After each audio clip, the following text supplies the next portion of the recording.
আসসালামু আলাইকুম everyone, welcome to another blog. আশা করছি সবাই ভালো আছেন। আল্লাহর অশেষ রহমতে আমরাও খুবই ভালো আছি। তো নতুন একটি ডেইলি ব্লগ নিয়ে আপনাদের মাঝে হাজির হলাম। আশা করি ভিডিওটি আপনাদের ভালো লাগবে। তো সম্পূর্ণ ভিডিওটি দেখার অনুরোধ রইল। তো বেশ অনেক দিন হয়েছে বউয়া ভর্তা খাওয়া হয় না, আর এ বাসায় এসে তো রান্না করাই হয়নি, তাই হঠাৎ করে মনে চাইলো যে একটু বউয়া রান্না করি। তাই হচ্ছে চটজলদি সবকিছু আমি আয়োজন করে নিয়েছি। তো আজকে হচ্ছে একটু লাল বউয়া করব, সাথে বেগুন ভাজবো, বেগুন ভেজে হচ্ছে ভর্তা করবো, আর সাথে হচ্ছে একটা শুটকি ভর্তা করবো, আর ডিম ভাজি তো লাগবেই। তো ডিমটা তো সাজেলের বাবা খাবে না, আমি আর হচ্ছে সাজেল খাবো। আজানও তেমন পছন্দ করে না। তো প্রথমে আমি হচ্ছে ভর্তাগুলির আয়োজন করে নিয়েছিলাম। এখানে একটা প্যানে গরম করতে দিয়ে দিয়েছি, তার মধ্যে পরিমাণ মতো তেল দিয়ে এখন আমি বেগুনগুলিকে মেখে নিয়েছি। দেন হচ্ছে বেগুনগুলিকে ভেজে নিব। আর বেগুন ভাজার সময় বেশ অনেকখানি তেল দেওয়ার প্রয়োজন হয়, পরে দেখা যাচ্ছে যে সেগুলি থেকে আর তেলগুলি বের হয়ে যায়।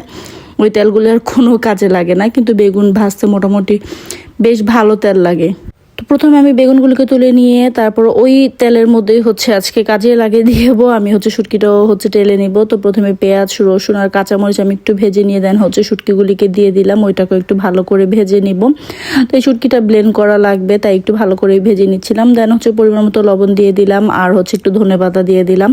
পরে একটু ভাজা ভাজা করে এটা তুলে নিব, আর এটাকে হচ্ছে আমি হ্যান্ড ব্লেন্ডারে ব্লেন্ড করে নেব। একটু সামান্য পরিমাণ পানি দিতে হবে, যেহেতু শুটকিটা একদমই পাতলা ছিল।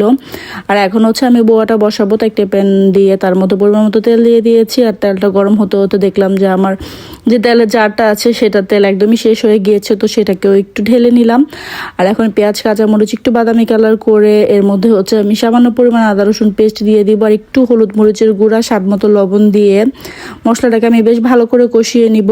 তো আমার কাছে হচ্ছে সাদা বোয়াটা খেতে ভালো লাগে, কিন্তু সাজেলের বাবা সাজেল তারা তেমন পছন্দ করে না। একটু বেশি করে আদা কুচি দিয়ে রসুন কুচি দিয়ে ওই সাদা বোয়াটা করলে না আমার কাছে বেশ ভালো লাগে। একটা শুকনো মরিচ দিলে শুকনো মরিচের খুব সুন্দর একটা ফ্লেভার আসে।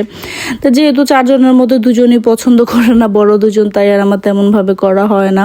কিন্তু আমার খুবই পছন্দ ওই সাদা বোয়াটা। ওইটা আদার যে একটা মানে কামড় লাগলে কি যে ভালো লাগে, সেটা আমরা হচ্ছে বিক্রমপুরের মানুষরাই ভালো বলতে পারবো। তো যাই হোক, আমি পরে চাল আর হচ্ছে আলু যে কেটে ধুয়ে রেখেছিলাম সেটা হচ্ছে দিয়ে দিয়েছি ভালো করে কষিয়ে। এখন হচ্ছে পরিমাণ মতো পানি দিয়ে দিব, আর এদিকে হচ্ছে আমি ভর্তাটাকেও করে নিচ্ছিলাম। আমি এখানে হচ্ছে পেঁয়াজ, ধনেপাতা আর হচ্ছে 2টা শুকনো মরিচ ভালো করে লবণ দিয়ে চটকে নিয়েছি এটার মধ্যে। আর আমি এক্সট্রা কোনো সরিষার তেল দিব না, কারণ বেগুনে প্রচণ্ড পরিমাণ হচ্ছে তেল আছে। এক্সট্রা তেল দিলে দেখা যাবে যে একদম বেশি তেলে চিপচিপ হয়ে যাবে। আর আমি একদম অল্প পরিমাণ করে হচ্ছে ভর্তা করেছিলাম। আর এখন হচ্ছে হ্যান্ড ব্লেন্ডারে আমি দিয়ে দিলাম শুটকিটাকে, দিয়ে হচ্ছে ওটাকে ব্লেন্ড করে নিব। আর পাশাপাশি এদিকে হচ্ছে আমি যে বোয়াটা সেটাকে একটু নাড়াচাড়া করে দিচ্ছিলাম যাতে নিচে না লেগে যায়। তাই তো ভর্তা হয়ে গিয়েছে, আর বোয়াটাও প্রায় হয়ে এসেছে। এখন এর মধ্যে আমি কেটে রাখা ধনেপাতাগুলি দিয়ে দিলাম, আর লাস্টে হচ্ছে আমি ডিম ভেজে নিব। তো 2টা ডিম ভাজবো, কারণ সাজেল আর আমি খাবো, সাজেলের বাবা আর আজান খাবে না ডিম। তারা হচ্ছে আজান তো খালেই খাবে, আর আজানের বাবা হচ্ছে ভর্তা দিয়ে আর হচ্ছে আচার দিয়ে খাবে। তো আমি 2টা ডিমকেই মেখে নিচ্ছিলাম। আর আমাদের এদিকে এত গরম পড়েছে, এত গরম পড়েছে, আমার মনে হয় যে পৃথিবীর সব জায়গায় মোটামুটি এখন গরম। তো যদিও তাপমাত্রা অনেক দেখাচ্ছে না, কিন্তু গরমটা বেশ গায়ে লাগতেছে, কারণ শীতের থেকে হঠাৎ করে গরমটা। তো যাই হোক, এদিকে লাস্টে হচ্ছে বোয়াটাকে আমি মিক্স করে নিলাম, আর এখন হচ্ছে ডিম ভাজলেই আমার খাবার রেডি হয়ে যাবে। তো যাই হোক, আজকে ছোট একটা ভিডিও, আশা করি আপনাদের ভালো লাগবে। যদি ভালো লেগে থাকে তাহলে অবশ্যই একটি লাইক দিবেন, আর ভিডিও সম্পর্কে কোনো মন্তব্য থাকলে অবশ্যই আমাকে কমেন্ট করে জানাতে পারেন। ফেসবুক থেকে দেখে থাকলে ফেসবুক পেজটিকে ফলো করে দিবেন, আর ইউটিউব থেকে দেখে থাকলে অবশ্যই ইউটিউব চ্যানেলটিকে সাবস্ক্রাইব করে দিতে পারেন। ভিডিওটি দেখতে দেখতে যদি ভালো লেগে যায় প্লিজ প্লিজ ভিডিওটিকে শেয়ার করে দিতে পারেন, যাতে অন্যান্য মানুষও দেখতে পারে। তো খাবার হয়ে গিয়েছে, আমি টেবিলে খাবার দিয়ে দিয়েছি। তো সাজেলের বাবা কাছ থেকে আসলে হচ্ছে সবাই একসাথে খাবো।